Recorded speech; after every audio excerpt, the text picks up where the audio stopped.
Let's jump now into the Hino Hub once again with Crompo as we reset for race 2. Jess, Hino Hub, race number 2 will be over the journey of 12 laps, and this one quite... Turn it on might help a lot, Neil. This one over the journey of 12 laps, so it'll be 71 kilometres an hour. That was virtual Neil talking in the background before, by the way. And they're once again going to start with 61 litres of fuel. They'll burn a bit more of it through the process of this one. Hotspots around here, well, there's 3 of them. Compulsory pit stop. Here's the important stuff that we need to get to. Reverse grid. Now, will they turn Rick Kelly's car around in time from the shunt? I'm thinking they will. Jamie Whincup was down the order in that first race, so he's going to recover. I didn't mention earlier on, by the way, folks, 75 points to win the first 2 races. This is a championship that they'll be contributing to. The weather is locked once again, and track state will vary as it rubbers in, and the tyres will be cold once more. So a little bit longer this one, and reverse grid, so we can guarantee that we're going to see some action, 100%. We certainly are. Well, let's cross to Rick Kelly, our pole sitter, who's standing by for us. Rico, that was a pretty big shunt that you had there. I don't know that we've ever quite seen an accident like that in iRacing. Talk us through it. Yeah, I had to quickly duck up to the fridge and get an ice pack. I had a fair headache after that. I obviously had a bit of overlap with one of the cars. I don't even know who it is, and I'm real nervous to be on the front of the grid. Normally not so bad for me, but here I've got no idea what I'm doing, so we're just going to have to try and not crash. Well, the setup looks fantastic. I can see you've put a great deal of effort into the sim and everything around it. Congratulations for that. You'll start from pole position. This has actually worked in your favour because you're right at the pointy end now. So what's your strategy? How do you get off the mark? There was a fair bit of chaos on the opening lap in the last race. How do you avoid all of that? Well, actually, my steering wheel come off in quali, so I've put a ratchet strap on it here. I'm hoping on the first lap it can stay on there. That's going to be priority number 1, and from there I'll see if I don't crash. Well done. We love it. Looking forward to an entertaining race. All the very best. Rick Kelly will start from pole position for race 2 at Phillip Island tonight. Let's dive into the Truck Assist starting grid and take a look at how they'll line up. Maddie, this is going to be an interesting one with a total grid reversal. How's the camping chair that he's sitting on as well? Rick Kelly spends more time in the air than on the track at race 1 and will be the pole sitter here for race 2 in our Truck Assist grid. So Jack Smith and Lee Holdsworth from row 2, David Reynolds and Mark Winterbottom. Both of those had a bit of fun in race 1. Todd Hazelwood and Scotty Pye, positions 7 and 8. 9 goes to Chris Pither in the Coca-Cola entry. Alex Davison, car number 19 from position 10. Then it's Zane Goddard.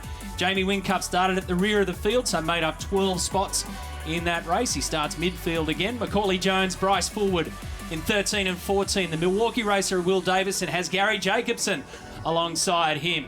Then it's Chaz Mostert, Anton De Pasquale. This is where all the action's going to come from. The back of this grid. Nick Percat, Shane Van Gisbergen, as Crompo mentioned, this one's longer, 16 laps, a compulsory pit stop. Kostecki and Heimgartner. Then Cam Waters, Fabian Coulthard from Shell V-Power Racing, position number 24, and his teammate, the winner of race 1, to start from the very rear of the field. What could possibly go wrong now? Well, I can think of any number of different things. What did fascinate me before, looking over Rick's left shoulder, it looks as though he's got a fairly hefty portrait of himself on the back wall down there. So we'll go back and have a look at that a little bit later on.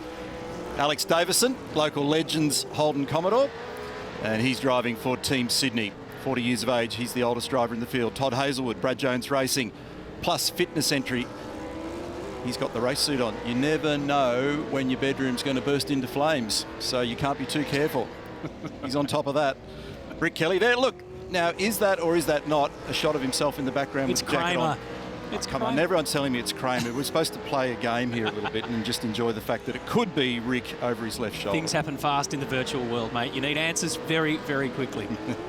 Jack LeBrock, super cheap auto racer, so he gets a front row view of turn 1 here at Phillip Island on a beautiful evening. The weather hasn't changed. 18 degrees, overcast. Cam Waters. I've never said that in my life. No. I'm here at Phillip Island. The weather hasn't changed. That's the scenario. So if you just joined this one, the weather is locked. The setups are locked. Frosty's getting as much action as he can in the Irwin entry. So he will start from much further up the grid, obviously. So strategy for this one, there's a compulsory pit stop at 71 kilometres worth of race distance. As Neil said, it's worth 75 points. The fuel will make it to the end, so they'll have to stop for those 4 tyres. And we're looking at 25.5 seconds transit time throughout pit lane. So this will be a completely different scenario to the crash and bang that we saw in the first race, which was short, sharp and punchy over 9 laps. Lethal looks as though he's confused. Let's get our pit reporters on the case here, Chad Nayland and Jonathan Simon. How's this one going to unfold, fellas? Well, it's a great question. I think there's going to be plenty more crash and bang in this one because the guys who are starting off the front few rows are very new to this game. Now, quickly, Jonathan, when can we expect to see this all-important pit stop happen? So the pit window for this 16-lap event will be around laps 6 to 10, of course. The best of the tyre life in these cars, at a circuit, by the way, Chad, where the tyre degradation is quite high, is around about 4 laps. And after that, the tyres begin to drop off. So about laps 6 to 10 is that pit window that will start to open. All right, so the scenario is relatively simple. Pit early if you're one of the fast guys at the back to get that clean racetrack, but if you pit too early, you might have to pay for it later on in the race with old tyres.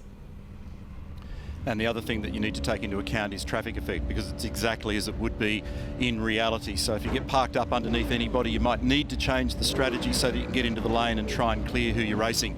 So from the Armour All pole position, Rick Kelly, Castrol Racing, Jack LeBrock from row 2, position number 2, Jack Smith next in the queue. Then we've got Lee Holdsworth. And we are set for this 16-lapper, 12 turns at Phillip Island, 71 Ks, as Maddie said. Compulsory stop. They do actually refuel the cars within the time it takes to do the 4 wheels and tyres, but they don't need to. It's pretty tight on fuel. It's not really an issue to manage as such. But it will be for race number 3 coming up later in the broadcast when the cars go to Monza. Onboard shot, the car still in neutral. Somebody in the rehearsal earlier in the week actually managed to start the race in neutral, which never works too flash. We're set to go racing now. Race number 2, the BP Supercars All-Star E-Series at Phillip Island, and all the cars have now appeared. A ripping start by Jack LeBrock for Super Cheap Auto Racing.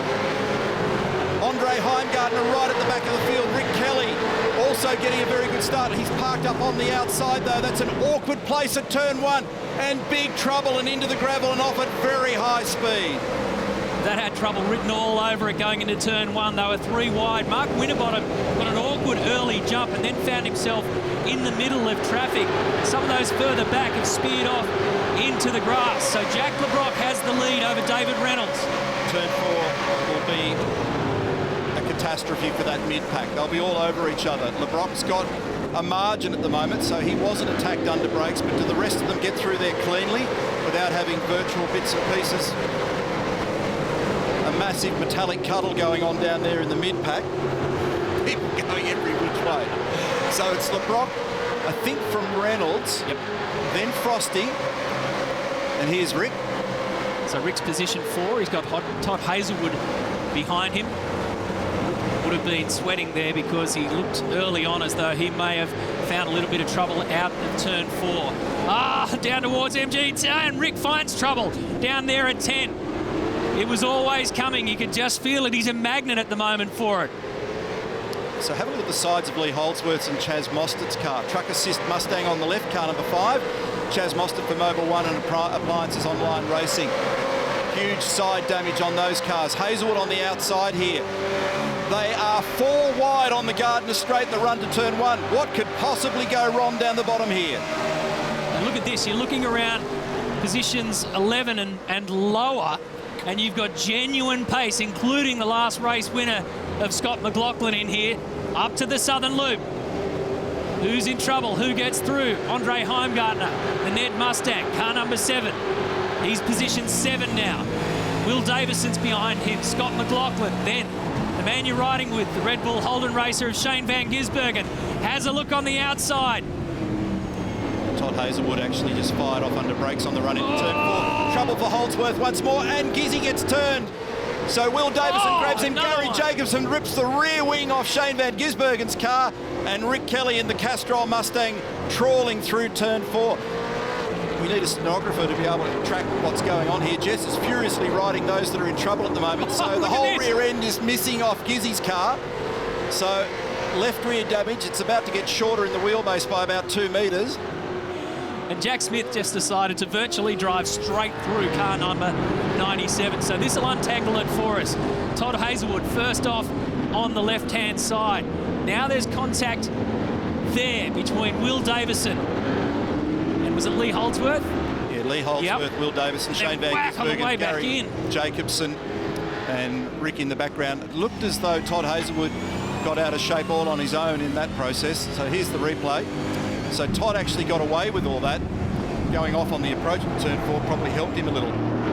So Shane's car does not look too flash. Jack Smith also giving him a helping hand, teaching him a bit of sprint car action over the top of the hill on the run towards Hayshed and Lukey Heights. 2 supercars become 1. Jack LeBrock thinks it is Christmas. Only lap 3 out of 16, but he has a 1.83 second lead over David Reynolds.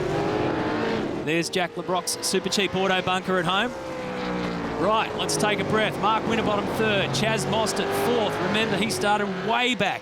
Bryce Fullwood 5th, then it's Heimgartner, Anton De Pasquale, the pole sitter from race 1. Will Davison, position number 8. Then it's Fabian Coulthard and Nick Percat make up our top 10. This is Bryce Fullwood we're riding with at the moment. Car number 2, 21 years of age. Made his Virgin Australia Supercars Championship debut at Sandown in 2018, originally out of the Northern Territory. From Darwin, now resident in Melbourne, and he was the big signing for Mobil 1 Racing and Walkinshaw Andretti United in the off-season. So he's got the modem simulation going on the right-hand side of screen. LeBrock, Reynolds, Winterbottom, Mostert, Fullwood. So the teammates are 4th and 5th at the moment. Andre Heimgartner next, then De Pasquale, Will Davison. Actually, Fabian's just moved up and Will's dropped back a bit in that group. So it's a decent margin that Jack's got going at the moment, so no great pressure. And Davey finds himself in a very good position and he's listening on the line. Hey Davey, it's Neil. How you tracking, mate? You're P2. How about that? Oh no, Neil, I'm as surprised as you are, to be honest. I don't know what's going on. It's reverse grid, isn't it? Yeah, that's why. It's exactly why. But we spoke earlier in the week and you said this wasn't a game where you were likely to show your peak performance, shall we say? Yeah, it's not reality, so there's no peak. So, 20 years of my life, I've learned to drive a car, feeling the grip of the tyre and everything. So it's all removed and all the fear and everything is gone. So it's a bit weird for me. What's the hardest thing to acclimatise to? The hardest thing is, I don't know, just doing a lap, not crashing, and then not wanting to crash into anyone else, because my natural reaction is just to belt someone up there. So I want to catch up to LeBrock so I can give him a good hiding. Hey Davey, it's Matty. You had your Super Mario outfit on earlier. I reckon if you win this race, you have to race with it on at Monza next. Hey man, I want to race with it. I really do, but I'm not allowed to, so I'm sorry. But every week I'll try and qualify with something weird on. Okay, mate. You're on lap 5 out of 16. Have fun. We'll check in later. There's 16 laps? Yes. What's that about? I can't do that. You've got a compulsory pit stop as well. No, I can't compute all this. I'm just flat out just staying on the track. Yeah, don't forget the CPS. Don't forget the compulsory stop, Davey. We might give you a ring back and let you know when you need to stop. I tell you what I'll do. I'll send you away because you ruined my flight. I'll send you a text to let you know that you should stop. Let's go back down to our expert pit reporters, Chad, Jonathan. If you see any experts, let us know. We have been keeping a very close eye on the pitters so far. Now, Anton De Pasquale and Scott McLaughlin have both made their pit stops already. We believe that there's a very good chance they could come out effectively in the lead of this race. Yeah, looking at our numbers, fellas, it looks like Anton De Pasquale is the effective leader, and this is what we were discussing throughout the past week, is that the leaders in this reverse grid race were going to pit earlier to keep themselves out of traffic, Chad, and now that's what Anton De Pasquale and Scott McLaughlin have done, and that means they're in clear air now to lap away, and they could end up in front of everybody else once the pit stop phase ends. So despite starting at the back of the grid, it's not impossible that the 99 and the 17 could be fighting for the win of this race. Thanks, boys, for the update. So Anton's actually climbed over the top of Scotty now for the first car in the queue that's actually taken the stop. Now, the transit time, including getting the wheels and tyres on, is about 25.5 seconds on average. It will vary from driver to driver, car to car. And if you look at that margin between the race leader, that is Jack LeBrock at the moment, and the first car in the queue that has stopped, which is Anton De Pasquale, we're talking about a margin of 26 seconds. So to the point that the boys were making a few moments ago, they will come out at or very close to the lead. It's interesting there. That's our first onboard view of a pit stop. It's pretty much all the same, minus the people and the equipment. You've got to get into pit lane. You've got a pit lane speed limiter to enforce. Oh, this could be interesting. Down here at turn 1 on the rejoin. Oh! Just sneaks on past. So you've got to make your box 2 in pit lane, Crompo. If you don't, the video game will enforce you to get back into it. Actually, in the practice race, Chris Pither had to grab reverse in pit lane, which in the real world, big no-no. In this world, it's an okay. Chaz Mostert lurking up here on the inside. Trying to go the long way round at turn 4. Paddle shift. Back to second gear for the right-hander at 4. And he's putting pressure on Anton De Pasquale. So Mostert is now split De Pasquale and McLaughlin. Race leader is Jack LeBrock over a surprised David Reynolds. Bryce Fullwood in 3rd position. Andre Heimgartner in 4th. Fabian Coulthard in 5th. They make a lot of tyre howl, don't they? A fair bit of understeer going through Hayshed. 3rd gear up over the top of Lukey Heights. Looking rearward from the Penrite Racing Erebus entry, and we're watching Chaz Mostert applying pressure.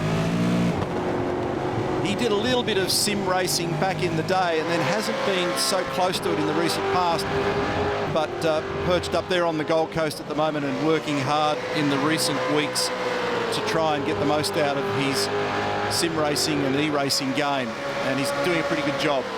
So he's showing good pace at the moment because De Pasquale's been tipped as one of the absolute pros at being able to get the most out of lap speed in these cars in this type of racing, and he's making good ground on it at the moment. He had a nice little slide going through turn 1. Chaz started the year with the 2 races at the Superloop Adelaide 500 with a 7th and a 2nd. At his new home at Walkinshaw Andretti United and the Mobile One Appliances online Commodore is doing a good job here. He's just one of those drivers that can easily get himself into a routine. Like you say, Crompo, he's had to come up to speed quite quickly in this format. Oh, he had to grab it there as he applies pressure on Anton De Pasquale out of turn 4. Round 5 at Siberia up towards the Hayshed. So Jack LeBrock leads. You might see it on our leaderboard there as B. LeBrock.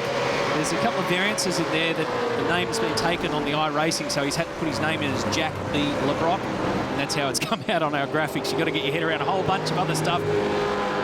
Team Cool Drive entry of Macauley Jones. Right-hand side of screen. A couple of onlookers. They rang me from BJR yesterday, and it's Paul Scalzo and Brad Jones, and they started an engineering pre-brief. They wanted to know about tyre deg, fuel saving, the benefit of the draft. Macca's got the eyes on here at the moment into turn 1, and Coulthard is our leader. First car in the queue that has stopped remains... no, it's not De Pasquale. It's actually showing as Jack LeBrock at the moment. I think because Jack just went in. Yeah. Yep. And the margin is 22-odd seconds race leader to the first car in the queue that stopped. Remember, there is a compulsory pit stop in this race. So who's that? That's Chris Pither rejoining. Okay. So halfway here, lap 8 out of 16. Don't forget, we've got a 19-lapper coming up from Monza. Australian Supercars around the famous Italian circuit. It is one to see as Chris Pither goes to work on rejoining and getting back into that groove. So Fabian Coulthard, Cam Waters, Macauley Jones, Todd Hazelwood are those yet to stop. Originally from Palmerston North, a Kiwi, yet another of the fast Kiwis, Chris Pither, based in Melbourne these days. 78 Virgin Australia Supercar race starts. He's a former Dunlop Super 2 Series winner driving the Team Sydney car. Coca-Cola, he almost tipped that thing over. Must have the world's highest roll centre, or he hit the curb pretty hard. Back on he goes. Got away with it. So that was his, remember, that was his out lap after processing through pit lane. He's not the first, it will never be the last down here to get it up on 2 wheels at the hairpin. Oops. So the question for Coulthard, Waters, Jones and Hazelwood is, when do they blink? When do they dive into pit lane? Mid-centre of gravity before, then I was talking about virtual nonsense. So, Lee Holdsworth on screen. So something's never changed? Something's never changed. This spoke to Lee a little bit earlier on today, and he said the hardest thing to come to terms with is just to do enough laps to ultimately end up with the right brake pedal feel and brake sensitivity. He's in the truck assist entry driving for Tickford Racing. We're on lap 9 of 16. Race 2, Phillip Island, BP Supercars All-Stars E-Series, the first round. Race number 3 coming up a little bit later, where we'll transport all to Monza, one of the great Grand Prix tracks. Coulthard, Waters, MACAULEY, Jones, Todd Hazelwood, so they're running longer before they take their stop. And this is the sweet spot, ideally, if you're not being held up by another car, to be able to come in, grab fresh tyres and go again. Remember, they still have tyre degradation. They still have to deal with cold tyres. And the first car in the timing screen at the moment that has stopped and taken that compulsory stop is Jack LeBrock. And so MACAULEY Jones and Todd Hazelwood have just gone into the pits, so that leaves Fabian Coulthard and Cameron Waters as those yet to pit. You're on board here with Scotty Pye,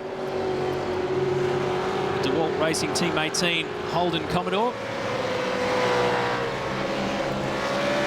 Scotty finishing race 1 down in 18th. Driving this year for Charlie Schwerkolt.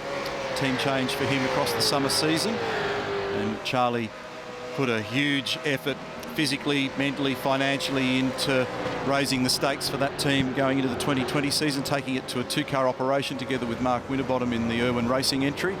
And Scott Pye jumping in the number 20 car, 30 years of age, 224 Virgin Australia Supercar Championship race starts. Started making a name for himself internationally as the 2010 British Formula 4 champion. He was runner-up in the Dunlop Super 2 Series a couple of years ago. Remember, he had that awesome win at the Australian Grand Prix several years back in those wet and dying light conditions. Also had a pole in Virgin Australia Supercars Championship competition at Adelaide in 2016. He was on the podium here that year as well, with a 3rd place, and out of those 224 career starts, celebrated number 200 at this circuit. Currently he's in position 14, so we have 2 drivers at the top of the tree who are yet to pit in Coulthard and Waters. Then it's Jack LeBrock, Anton De Pasquale. So now those 2 drivers that I mentioned have gone into pit lane, so the order will correct itself now. LeBrock, our race leader. Then it's Pasquale, second, De Pasquale. Chaz Mostert, Bryce Forward, Scotty McLaughlin, Andre Heimgartner, David Reynolds inside the top 10. Still can't believe his luck. Fabian Coulthard, Lee Holdsworth, and Zane Goddard as well. So they're racing on the iRacing platform here, which is the platform for online simulation. You've seen as we go around from house to house and garage to garage that they've got different setups. They've got different mechanics, if you like, behind it, the different simulator setups. But this iRacing platform is huge around the world. 80 different tracks, 230 configurations, 50 official series globally that they run. They run 6 World Championships a year, Crompo, and there's $300,000 US up for grabs prize money. Hang on, I'm just signing in now. I knew you were logging in. So great to have our supercars. By our reckoning now, everybody has stopped. So looking up and down the leaderboard, everybody's taken that stop. So nice play, Jack LeBrock. In a strong position here at the moment with a 2-second margin over Anton De Pasquale. And then it's a similar gap back to Chaz. So those drivers got the benefit of fresh air. You do get some gain from getting a tow from another car. We'll probably see more evidence of that, in particular at Monza in the next stop, race 3 of the first round of the series. There's the Super Cheap Auto Racing Tickford Mustang, Jack LeBrock. Got a handy margin at the moment. Mostert's actually getting a little bit closer to the back of De Pasquale. Bryce Forward again showing good speed. Scott McLaughlin is a little further behind Bryce Forward. There's Anton. So the expectation, Crompo, is that the tyres will sort of plateau out at the end and the degradation won't be as heavy as what we'd normally see. Is that what we're expecting? They made a change at iRacing coming into this race meeting. I'm going to try and get all the descriptions correct here. And they updated the behaviour of the cars and the tyres on the way in. So several days ago, I think they reworked the tyre degradation. So first 3 or 4 laps, they hurt a little bit and then they start to plateau.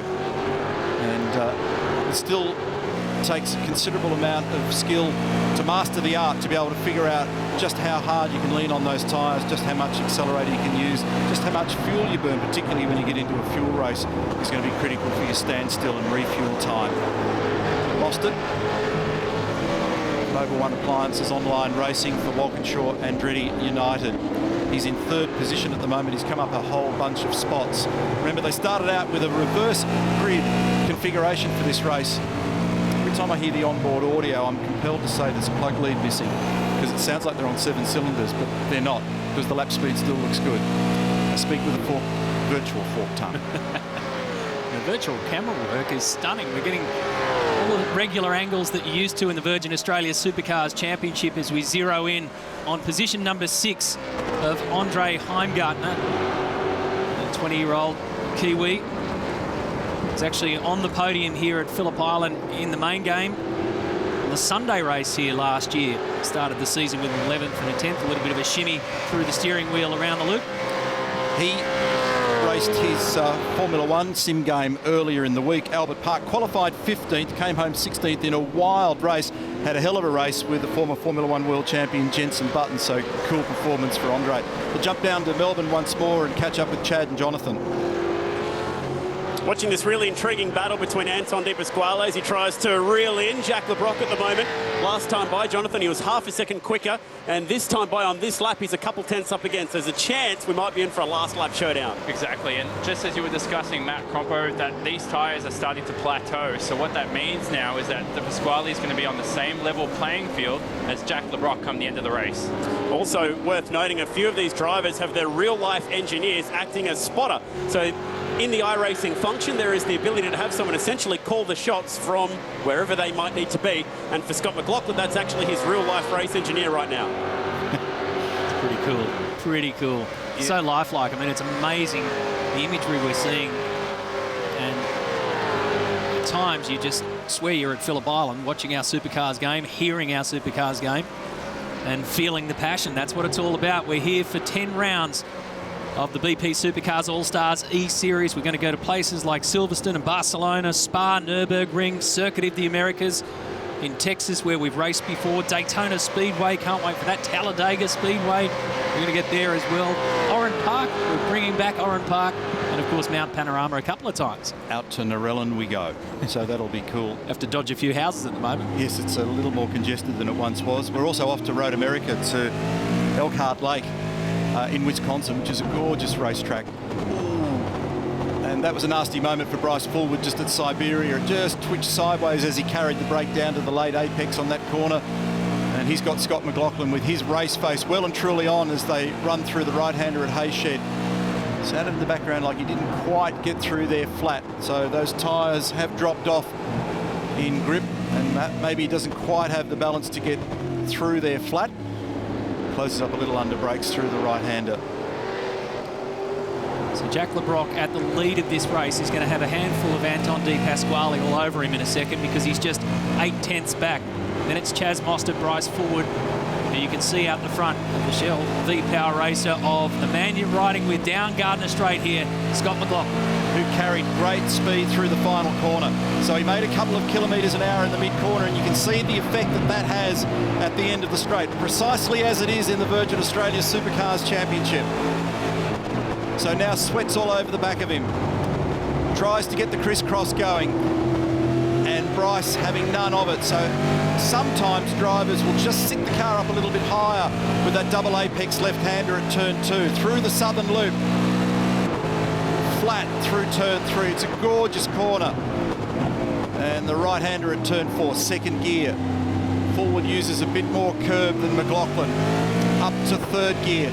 And on the right-hand side of screen, this is the battle between Le Brocq and De Pasquale. We're in the closing stages, race 2 of the BP Supercars All-Star E-Series race at Phillip Island. Up next, a venue change. We're off to Italy. Now, I said that De Pasquale was closing in on Jack Le Brocq, and it's getting tighter and tighter. Now down to 0.3 of a second. 15 out of 16 in terms of lap numbers. And that's close again as Scott McLaughlin continues to pressure Bryce Fullwood for position 4. So at the moment, the podium is LeBrock, De Pasquale and Mostert. And Bryce Forward's main job here is going to be holding off the winner of race 1. Has he got it down the straight? Nudges him to the left, holds the line on the inside. Has McLaughlin got the pace to loop him around the outside? He won't. He'll have a look and try and position for a move at the exit of the Southern Loop. It's a repeat performance here from the youngster Bryce Forward, holding off the 2-time series champ. So it would be a brave exercise to go around the outside at turn 1 because the track grip does vary in iRacing, just as it would in the Virgin Australia Supercars Championship. This is the battle for the lead, and LeBrock skates it in on the rear brake into 4. Anton De Pasquale tries to capitalise on it. Mostert not very far behind. This is the battle for the podium. First and second is far from resolved. Officially, that's 0.18 of a second. Anton's been very good in practice. This has shaken things up, the reverse grid race. LeBrock, Tickford, Super Cheap Auto Racing have done a nice job to get him up there. He's done an awesome job over the top of the hill and he still commands the race lead. He covers to the right. Anton running the long way round when they get to the right-hander. 2 corners remain in race number 2. LeBrock is barely clinging to this at the moment. Anton puts in the maximum effort. He's right under the back of it. He might get the benefit of the draft. He pokes the nose in. Oh, contact! They make contact. He shoves him wide. Now that might raise some eyebrows as De Pasquale goes down the inside and grabs the victory by a couple of car lengths from a displaced Jack LeBrock. How did they stay on the circuit? Unbelievable. Chaz Mostert in 3rd position. We're going to have to take a look at it. A sweat on the brow for Anton De Pasquale. He currently has the victory next to his name. Jack LeBrock 2nd by 3/10. Chaz Mostert 3rd. Then it was Forward. Scott McLaughlin. So Bryce held out Scott. Andre Heimgartner in position 6. Let's call on Craig Baird. What did you think of that, Bairdo? Yeah, a little bit forceful there from McLaughlin. We're just looking through the replays now. It's certainly not up far enough. Had a lunge. De Pasquale. Looks like we're going to be handing a penalty out here. We'll come back to you in 2 seconds. Thanks, Beardo, in the bunker on the Gold Coast. So, question mark over the way in which Anton De Pasquale got that done. In the practice rehearsal earlier in the week, there was contact between Anton and Shane van Gisbergen. Here's the replay. He dives up the inside, a very difficult thing to do here. He just makes contact with the left rear corner of Jack's car.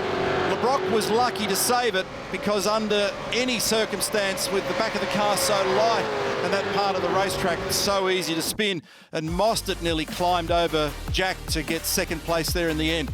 These are provisional results on the BP Ultimate Results table for you. Phillip Island, race number 2, De Pasquale, LeBrock, Mostert, 1, 2 and 3. A question mark over the podium. Then Forward, McLaughlin, Heimgartner, Goddard's done a great job. Van Gisbergen, Fabian Coulthard, and Nick Perk at the top 10. Cam Waters, Jacobson Pye, MACAULEY Jones, Davey Reynolds 15th after sitting as high as 2nd for a while. Davison, Winterbottom, Pither, Hazelwood, Jamie Whincup in 20th position from Jack Smith, Rick Kelly and Lee Holdsworth, who had some damage. Let's take a look at the Koala race highlights. So race 2 of the BP Supercars All-Stars E-Series. The first reverse grid race of this championship meant that Rick Kelly started from pole position, but he quickly found himself in a fair bit of trouble. You're on board here with David Reynolds as Jack Smith just speared off to the right for some unknown reason, and this was trouble, trouble, trouble all over. And that's what happens down there at turn 1. I mentioned Rick in a bit of drama in the Castrol Mustang. Up over the hill, and Lee Holdsworth and Rick come to blows down at turn 10. So once this drama started to unfold, this was Shane van Gisbergen's undoing at the exit of the hairpin as he rejoined and whacked into car 35. Jack Smith's back on the circuit and almost vanished into car number 97. So it was all going on. Looks as though he'd had a bit of a haircut, the Red Bull Holden. And Chris Pither gets it up on 2 wheels and couldn't get it back down in a straight line. And then it all came down to this, the last turn of a 16-lap race. De Pasquale with plenty of pace, putting plenty of pressure on Jack LeBrock in the Super Cheap Auto Mustang. So the Penrite Racing Commodore nudges past, but Craig Baird, our driving standards advisor, has his eyes on this one. We got ourselves an asterisk, Jess. Feels all the breaking news, Maddie. A penalty has been handed down to Anton De Pasquale from Craig Baird for that contact with Jack Le Brocq. So Jack Le Brocq is our race winner for race 2. I think he'll be very, very happy with that news.